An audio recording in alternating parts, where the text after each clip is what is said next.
I'm joined here today by the one and only, the newest member of the UFC roster. It is, of course, Jordan Leavitt. What's going on, man? How are you? I'm doing well. Yeah, I assume you must be doing pretty well, though, hearing those words, right? The newest UFC fighter. Yeah, it's still kind of not sunken in yet. It's kind of hard for me to wrap my head around. I'm not sure what it means when you've been working towards a dream for all these years, and then it kind of ends up happening. And it's hard to know what's happening next. Yeah, that's the crazy thing, right? Like, as an MMA fighter, like, everyone knows that the goal is eventually the UFC, right? So when you finally reach it, it's definitely kind of a milestone a little bit. Yeah, 100%. And so, talk about the fight a little bit. They mentioned that, people mentioned that it's the toughest job interview in the world. As someone who's gone through that job interview quite successfully, can you say that it's the toughest job interview in the world?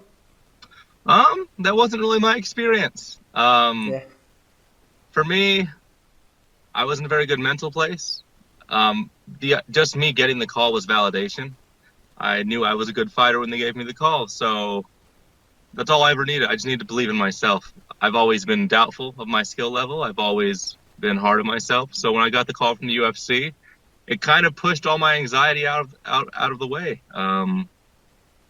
So yeah, this fight, though it was my most important fight, it wasn't really the most stressful fight. So that's not my experience, but I understand why people would think so. It's interesting you say that because I feel like, with fighters, I always talk about what the pre-fight jitters and stuff like that. I mean, with that being said, how was the pressure like? I mean, as you're sort of in the locker room warming up, like, you know that there's a lot of stakes there. There was no pressure. Yeah. Honestly, all me and my cornerman, so John Wood and my teammate Sherrard, all we did basically, we talked about the Jeffrey Epstein documentary we watched over the Oh, yeah. weekend. We just kind of made jokes, and I may have annoyed my the fighter that shared the corner with me because I didn't seem to be taking it very seriously. But we kind of just talked and made jokes and reminisced. We were focusing on basically everything but the fight that was happening, just kind of trying to enjoy the moment. So yeah, the energy level backstage was actually very chill. We didn't start really warming up until 15 minutes before, and then we kind of walked out there. So I assume for you that must have been a big help, right? Not sort of being in your head thinking about this fight constantly. Like, you get to sort of take the experience for what it is. Yeah, when I started fighting, I always knew that if I was going to make it to the UFC, I just had to be the best I could be, and that I had to focus on things that were in my control, which was just to train as much as I could and to keep improving. So I was prepared for it. I've been prepared mentally for it for a very long time. So when I made it to that point, there was nothing to be nervous or afraid about. And so the big thing is you fought pretty early on the card, and we know that after you fight, like, there's this huge wait, right? You have to wait for everyone to get finished.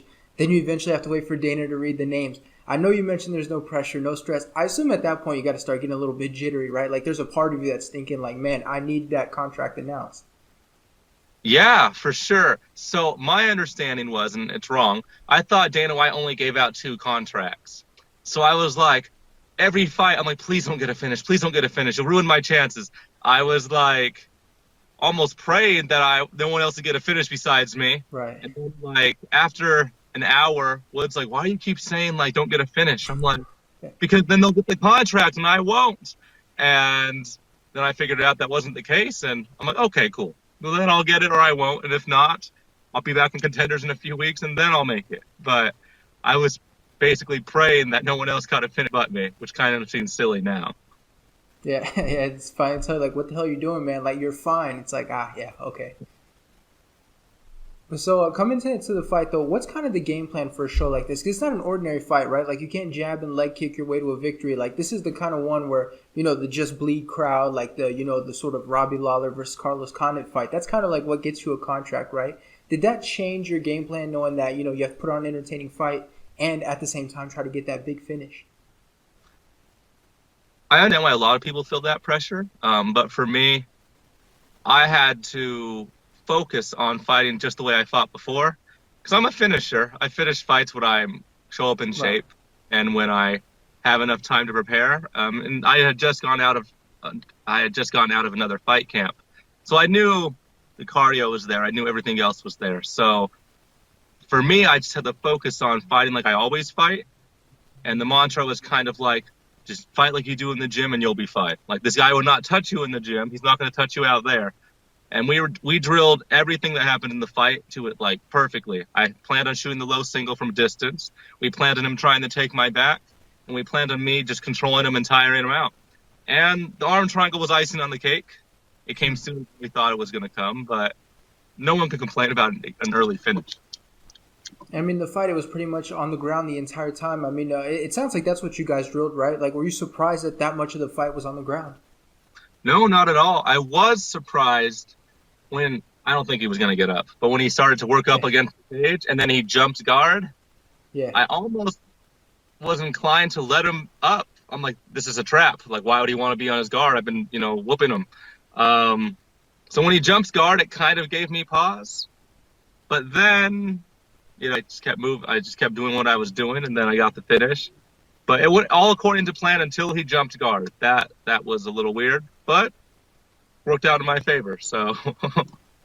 So as a fighter, when you see him do something like that, like everyone always mentions, like, you should never pull guard, I guess, in a fight and things like that. When you see that, because, you guys are getting back up, like, what are you thinking? Are you thinking, like, okay, I'm doing something right? Or like you mentioned, like, wait a minute, there's maybe some kind of trap here. For me, I thought it was a trap because the two fights prior to this fight, I pulled guard like 5 or 6 times. That's why people, I think, forgot that I got hurt at state in wrestling. Like, they forgot I could do takedowns because last 2 fights before this, I was playing it safe. I'm like, nobody wants to go on the ground with me.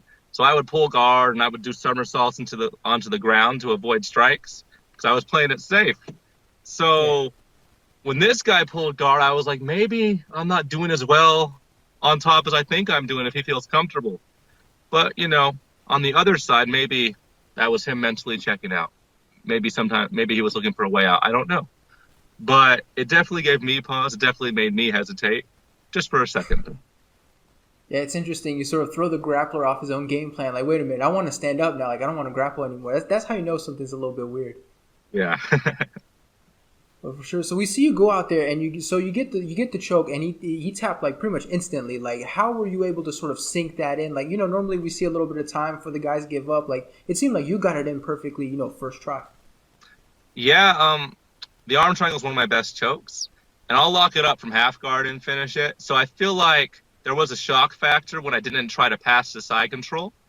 So usually when you pass the side control, they try to roll out, and that gives you some time. But since I stayed on top and just waited for him to buck a little bit, I feel like that kind of surprised him. That also took away his initial escape. So I locked it up faster. I locked it up, I think, faster than he was expecting, and didn't react when I didn't try to settle back the same way people usually do. I feel like it kind of made him panic, and that allowed me to choke. Yeah, so how did you feel strength-wise out there? Because it definitely looked like you were a little bit stronger than your opponent. Like, you were pretty much able to do what you wanted to do. How did you feel strength-wise?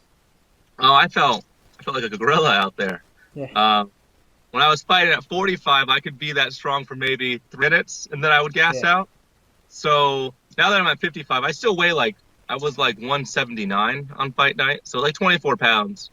I'm a little thick boy. So even though he was taller and had, buff legs and had that athlete body, it's the same. I got that kind of Ben Askren dad bod strength. I felt very strong out there, but I'm excited to have access to the UFC PI now. I'll be able to finally start lifting some weights for the first time since high school. I'm excited. I think I'll be stronger out there next time. Well, you mentioned the Ben Askren, the dad bod strength. I think the most important sort of test is, if we were to give you a watermelon or 2, would you be able to break those by just squeezing them? I haven't done 2, but I can break 1, and I can break an apple by crushing it in my hand. I have very strong grip strength. There you go. I think it's very important for us to hear that grapplers can break fruit on their own. That's how you know if they're strong or not. Yeah, I don't need a knife when I'm camping. I kind of just grab the fruit and I kind of figure it out. Yeah, there you go. You mentioned gorilla too. You just got to manhandle that fruit, let it know who's the man. Listen, when you get back to the locker room, though, what did your phone look like? Because I assume, I don't know if you guys, turn it off or whatever, but when you get it back on, I assume you got to be bombarded with texts, DMs, everything. Everyone's sort of going crazy over that finish. Yeah, it was crazy. And the people that come out of the woodwork when you win a UFC contender fight, it's crazy. People I haven't talked to in 10 years. Congrats, so proud of you, man. I'm like, we have 3 mutual friends on Facebook. I don't even really know you. it's it's a very interesting thing. Like, all my friends and family, I have like I have like a bunch of aunts and uncles, a bunch of cousins. I had so much love and support. Um, First people I called when I got backstage was my wife and my mom, and I just talked to them because they've been there the entire time.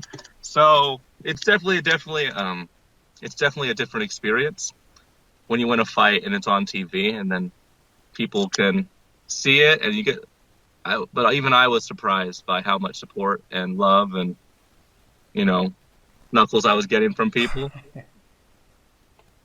So you mentioned calling your mom and your wife. I mean, how great did that phone call feel? Because you mentioned they were there from the start. Like, it must feel pretty good calling those people and let them know, like, we made it. Like, we're at a certain level where we've achieved, part of our goals here.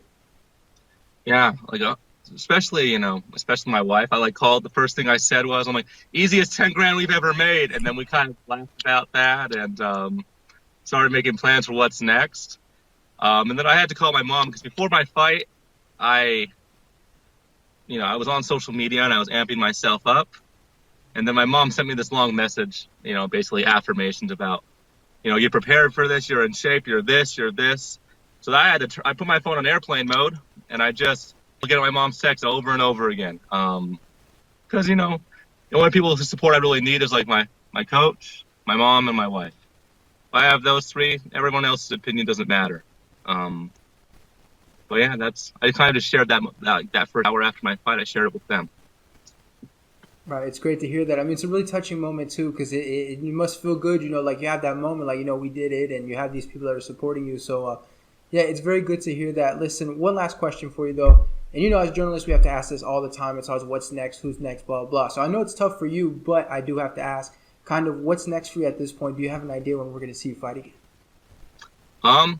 I told my manager, I'll either fight in the next 6 weeks or I'll be fighting in 4 or 5 months. So either I'm going to get some time to actually go through a weight training program, do some strength and conditioning and put on some more size, or you'll see me very soon. I'm fine with either one. All right, well, for sure. I know the people are looking forward to see you again. Obviously, you made a big splash out there. Thanks so much for the time, man. I really appreciate it. Thank you.